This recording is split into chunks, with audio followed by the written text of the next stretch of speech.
Salut à tous et bienvenue sur Tarif News semaine 8. Alors, pas mal d'informations pour cette semaine. Donc, comme vous le voyez, le programme, bon, ce matin, voilà, je montais des Dark Troopers. Ce sera en rediffusion pour les gens sur Tipeee et pendant une dizaine de jours pour les gens sur Twitch pour tout le monde. Donc là, vous êtes sur Tarif News comme d'habitude. Mardi, donc demain à 18h30, vous aurez Conquest le mag. Donc, Conquest le mag, c'est ni plus ni moins qu'une sorte de Tarif News qui est dédié à Conquest, mais qui est plus poussé. C'est-à-dire que vous avez des unboxings, des belles vues, des news, des comptes rendus de tournois, des annonces, des choses comme ça. Donc ce sera un peu plus complet. Le soir à 21h, on fera un Iggy comeback comme d'habitude. Les lives, c'est sur Twitch. Donc vous avez les petits logos, hein, vous voyez, YouTube, Twitch, normalement vous devez vous y repérer. Donc je ferai le retour sur pas mal de commentaires. Je pense que je ne terminerai pas très tard parce que faudrait que je me prépare pour prendre le train demain matin. Donc le mercredi 22, voilà, ce sera voyage vers Cannes. Donc le jeudi, vous aurez une vidéo, si tout va bien, hein, qui sortira à 18h, donc du lore sur Warhammer 40 000. Donc ça devrait être la suite de Ark of Omen, si tout va bien. Si j'ai le temps d'arranger tout ça. Et ensuite, eh bien, moi, je serai pendant ce temps-là aux fiches de Cannes, donc ça va durer, j'y serai du mercredi au lundi, ce qui veut dire que lundi prochain, qui sera donc le 27, si je dis pas de bêtises, lundi 27, il n'y aura pas de tarif et news, il n'y aura pas non plus de live. Pourquoi? Parce que je serai dans le train, en train de revenir, donc après, je sais pas si c'est possible peut-être comme je serai avec l'ami Mar, et peut-être qu'on fera un live dans le train, je sais pas, j'ai dû penser comme ça, mais je pense que ça va être un petit peu casse-gueule. Et puis, le problème aussi, c'est que c'est un petit peu gênant s'il y a du monde autour, forcément. C'est pas forcément lui. Donc, je pense qu'il y aura rien, qu'on sera peut-être crevé. Et donc, du coup, le lundi 27, donc pas le lundi là qui est aujourd'hui, évidemment, mais le lundi de la semaine prochaine, il y aura rien. Je pense que je ferai un tarif et news, du coup, le mardi à la place pour rattraper, histoire de pas perdre la semaine. Et puis, bon, on va voir en fonction de l'état de fatigue comment ce sera. Donc, si vous allez à Cannes et que vous avez envie de venir me voir, on a prévu avec Mahar de faire un moment rencontre avec les abonnés, les followers et tout ça. Donc ce sera dimanche dans la salle tout en haut, donc la salle avec une vue panoramique, le plus au fond possible, de midi jusqu'à 14h, le dimanche à Cannes, en haut, là où on voit la mer, les bateaux, tout ça, tout en haut, et puis vers le milieu, au fond. Voilà, normalement j'aurai mon chapeau, vous me reconnaîtrez un petit peu de loin. Donc ce sera un moment entre midi et 14h, voilà, vous venez, on mange ensemble, si vous avez envie, prenez votre casse-croûte, que sais-je, enfin voilà, on discutera. Et puis c'est le moment où comme ça, on fera des échanges. Si vous me voyez dans le festival, n'hésitez pas à faire un petit coucou, hein, ça fait toujours plaisir. Après, si vous me voyez en train de filmer, bah attendez un petit peu avant de faire le petit coucou, ou alors envie de faire en passant. Voilà, donc c'est voilà, la grosse actualité, c'est ça. Deuxième grosse actualité, c'est je vais fêter les 6 ans de la chaîne. Bon, la chaîne a déjà 6 ans, mais comme il y a le festival de Cannes qui vient un peu se mettre en parasite comme ça au milieu, qui prend bien toute la semaine, du coup, je vais vous faire un live anniversaire qui sera dimanche 5 mars. Donc le 5 mars, ça va être une journée où je vais streamer toute la journée. Je ne vais pas encore vous donner le détail, je vous donnerai ça la semaine prochaine. Mais par contre, ce sera le retour de la malle au trésor. Alors, j'ai pas encore fait le design de tout ce que vous aurez à gagner. Je n'ai même pas encore choisi tout ce qu'il y aura à gagner. Mais croyez-moi, ce sera bien rempli comme d'habitude. Vous avez l'habitude. Ce sera peut-être pas aussi incroyable et extraordinaire que la dernière fois, mais je pense que ce sera juste incroyable et extraordinaire. Voilà. Voilà. En tout cas, ça c'était les news. Je vérifie. Le rendez-vous le dimanche, voilà, tout en haut à l'étage. D'ailleurs, je vous conseille d'aller manger là-bas si vous mangez, c'est beaucoup plus tranquille. Il n'y aura pas de tarif et news la semaine du 27.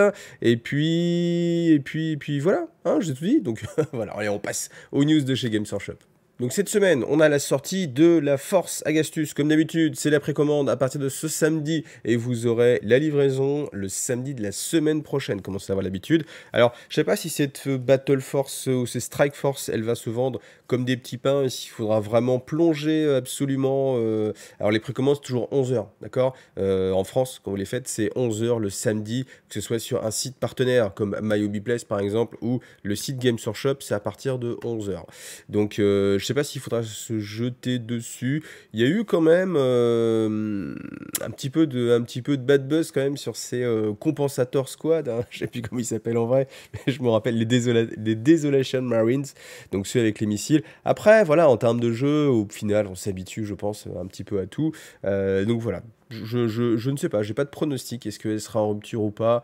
Après, vous savez qu'en ce moment, c'est un peu compliqué avec les livraisons Games Workshop. Il y a beaucoup de choses qui sont en attente, que les gens n'ont pas reçues, des commandes qui ont été annulées un peu partout. Nous aussi, en tant que reviewer, enfin, on en a reçu des courriers comme quoi ça allait être compliqué. Donc voilà, c'est comme ça pour tout le monde. Il faut prendre son mal en patience. Et puis voilà, hein, comme je disais dans le live de ce matin, je pense qu'on va pouvoir survivre, j'espère, sans Games Workshop pendant une semaine ou deux, sans nouveauté. Pas mettre dans sa malle au trésor. Alors oui, vous me dites, le prix, sans doute, le prix de cette Agastus Force, c'est 155 euros. Voilà. Donc je ne fais pas le détail, parce que comme on ne connaît pas le prix des compensateurs d'isolation Marines et du Dread, et ben, du coup, voilà, c'est un peu difficile. Bon, j'imagine que forcément, si vous les achetez maintenant, ça coûtera moins cher et que vous avez peut-être sans doute les squads Davy intercesseurs d'offerte, peut-être. Pourquoi pas, ou peut-être un petit peu moins, je sais pas, on verra. Ensuite, il continue avec des boarding patrol, donc c'est une boarding patrol qu'on avait déjà vu. Là, le prix, ça va être 100 euros, voilà, c'est intéressant. Après, comme je vous l'avais déjà dit, je trouvais ça étonnant en fait de mettre et Abaddon et du cultiste en même temps.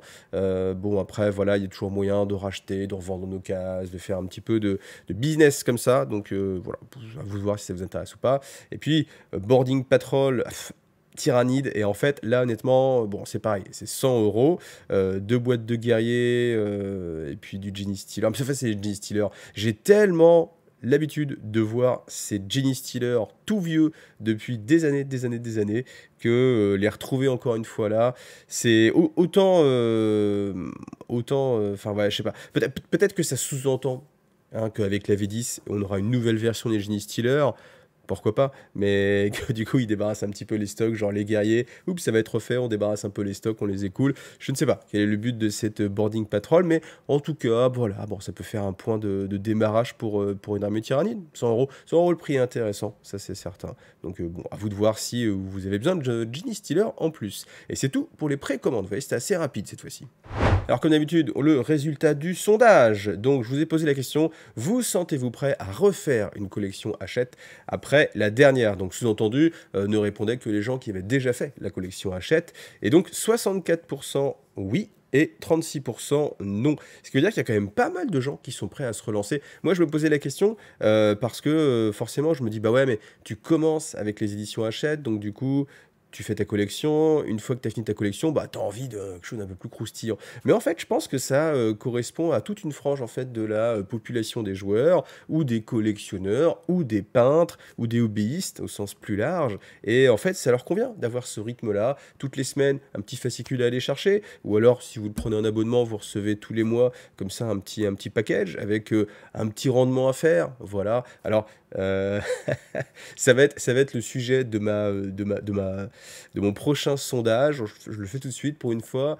Le prochain sondage, du coup, pardon, c'est est-ce que vous êtes à jour de votre collection Hachette ou est-ce que vous êtes noyé par votre collection Hachette? Bon, là, encore une fois, c'est destiné à tous ceux qui font la collection, mais je serais quand même curieux. Je serais quand même curieux. Donc, si vous avez collectionné... Alors, si vous êtes abonné, forcément, vous pouvez répondre. Même si vous prenez un petit peu de temps en temps, pas forcément toutes les semaines. Voilà, répondez aussi, ce sera assez sympa. Et si vous avez encore du Seigneur des Anneaux d'il y a 15 ans, répondez aussi si c'est encore sous blister.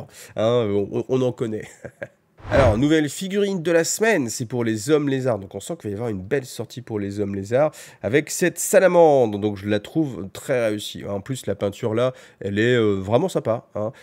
Celle-ci, là en bleu, alors j'aime moins celle en bleu. Elle a l'air un petit peu plus light hein, en termes de peinture. Je sais pas quel effet, pourquoi. Il faudrait peut-être voir la crête. Peut-être que si on voyait la crête, ce serait un petit peu mieux. Mais là, en tout cas, celle-ci est vraiment très jolie. Celle-ci fait un petit peu moins sympa. Comme quoi, on peut juger aussi vraiment de la... Enfin, on peut pas juger trop de la qualité d'une figurine juste avec une photo et la peinture. Parce que là-dessus...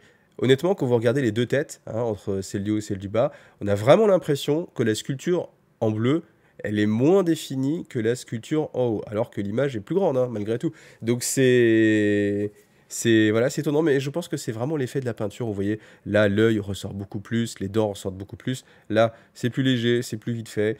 Et du coup, bah voilà, ça met moins en avant la figurine. Hein, donc c'est dire à quel point une belle photo, c'est important. Alors, je vous montre quand même la petite vidéo, parce que dedans...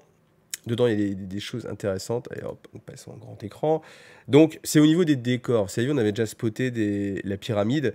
Là, on va la revoir. Allez, hop, on avance. On revoit la... Ouais, elle est là. Tac. Vous voyez, cette pyramide-là.